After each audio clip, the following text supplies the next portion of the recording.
A significant chunk of the IB exam covers calculus. And so before we get into some of the new calculus that we need to learn in this second year IB high-level math course, I want to go back and make sure that we're still comfortable with the product, quotient, and chain rules and pick up a few new trig derivatives that we might not have picked up last year. Before we get started on that, let's take a deep breath. And let's begin. So the first thing that I want to do in this video, in this sort of review, is to cover the thing that's a little bit new.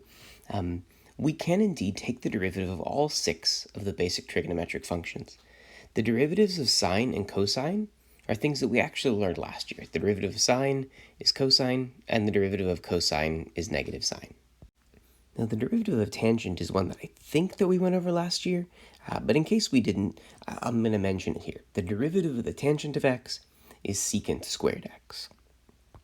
These other 3, the derivative of cotangent x, the derivative of secant x, and the derivative of cosecant x, are all ones that we did not pick up last year in the HL1 course. So here they are now. The derivative of cotangent x is negative cosecant squared x. So I hope you'll notice here that there's sort of some similarity in structure here between the derivative of tangent and cotangent. They're both the square of some other reciprocal trig function. The derivative of tangent is secant squared, and the derivative of cotangent is negative cosecant squared. So that's a good parallel to notice. You're going to notice that there's a really similar parallel over here as well. The derivative of secant x is secant x times tangent x, and the derivative of cosecant x is negative cosecant x times cotangent x. Another one of the things that I tend to notice here is that the derivative of all of the cos winds up being negative. So the derivative of cosine is negative sine. Derivative of cotangent, negative cosecant squared. Derivative of cosecant, negative cosecant x, cotangent x. Similarly, the derivatives of all of the non-cos are all positive. So these are just sort of things that you can use to help you to remember these. These are things that you should sort of commit to memory and make sure that you know for future purposes.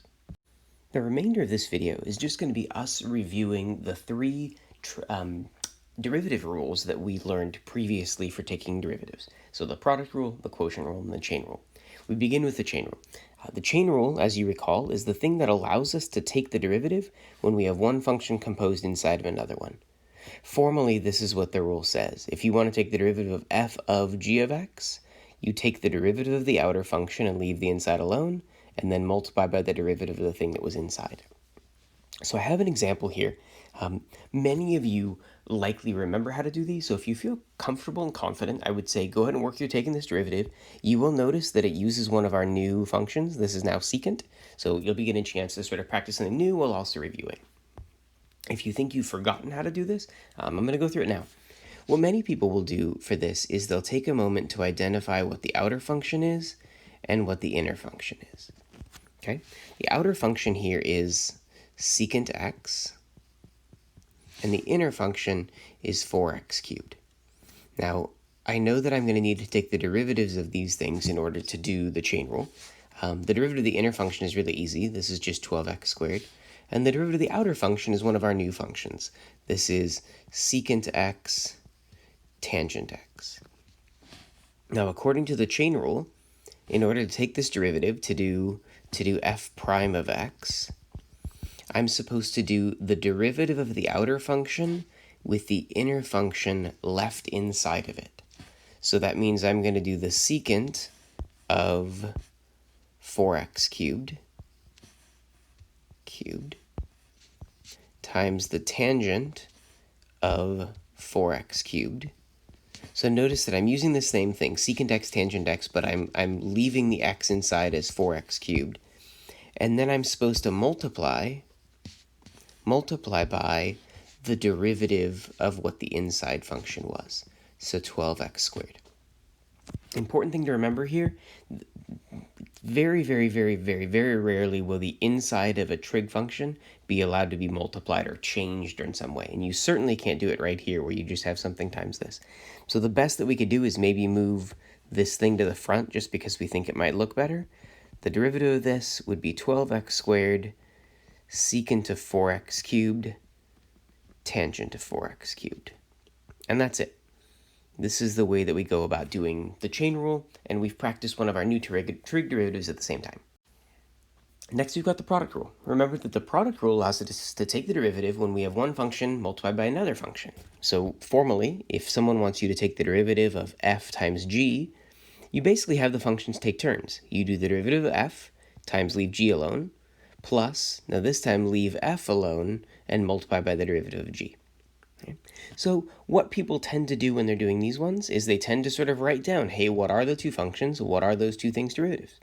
Again, if you feel like you remember the product rule and you want to try it out with these new functions, go ahead and take a moment to do that now. So let's see here.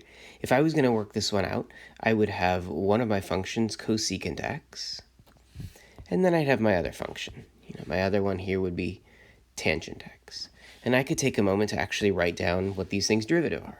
The derivative of cosecant x is negative cosecant x cotangent x. And the derivative of tangent x is secant squared x. And so to do this problem, when we want to do g prime of x, I'm going to do the derivative of the first thing, so that's negative cosecant x cotangent x, cosecant x cotangent x, and then times, leave the other function alone, tangent x, plus, now I'm going to leave the first function alone, cosecant x, times, and do the derivative of the other one, secant squared x. And in some sense, I could be done with this thing here. I'm wondering if there might actually be some way to make this a little bit nicer, like to actually work through and simplify this. And we're actually going to notice something really sort of funny that happens here. So let's see what happens. When I go to take this derivative, or not when I go to take the derivative, but when I simplify this thing, cosecant is 1 over sine x. Cotangent is, I'm sorry, not sine x over cosine x. It's supposed to be the reciprocal of that. So it's cosine x over sine x. And then tangent is sine x over cosine x. Plus cosecant is, again, 1 over sine x. And secant squared is 1 over cosine squared x. Before I go any further, by the way, I should mention, there really isn't anything wrong with this answer right here. I just want to show you something neat that we get when you simplify this. So moving through, these sines drop out and these cosines drop out. It looks like both of these things actually have a 1 over sine x, so we could actually factor that out. I could factor out 1 over sine x, and that would leave me with negative 1 plus 1 over cosine squared x. If I were to get a quick little common denominator between those two things and get a cosine squared between the two of them, I could make this 1 over sine x times negative cosine squared x plus 1 over cosine squared x. And if you're paying attention here, you might notice that the top of this thing is 1 minus cosine squared x, which is a fancy way of writing sine squared x. So this could actually be 1 over sine x times sine squared x over cosine squared x. One of these signs will actually drop out, and so you get that this derivative is sine x over cosine squared x. Again, I know that this is totally funky, but I could actually split this into two things and make it sine x over cosine x times 1 over cosine x, which is tangent x times secant x. Do we recognize that as being the derivative of something? Isn't this supposed to be the derivative of secant?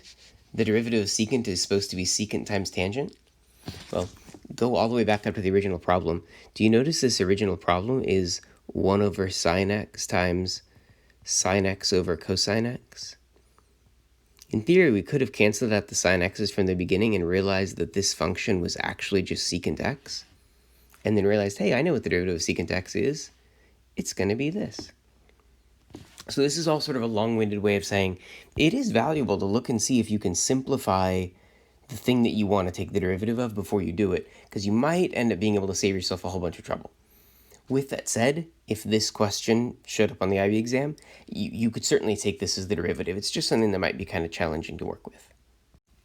The final thing I want to review is the quotient rule. The quotient rule is the thing that allows us to take the derivative when we have one function divided by another function.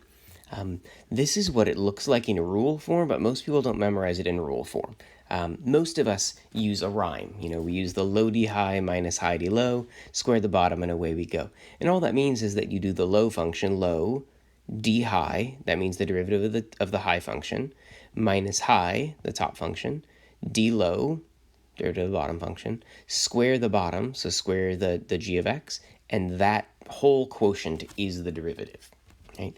So if we apply that to this one here, if I want to do h prime of x, I need to do low, low, d high. Now for d high, I need to do the derivative of this.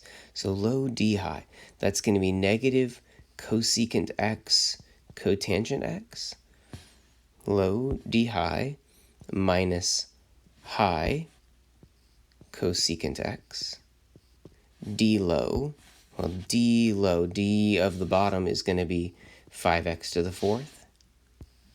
Square the bottom, so when I square that, I'm going to get x to the 10th. And again, I could stop here. It's nice to take like maybe one more step in this thing and see what else we can do.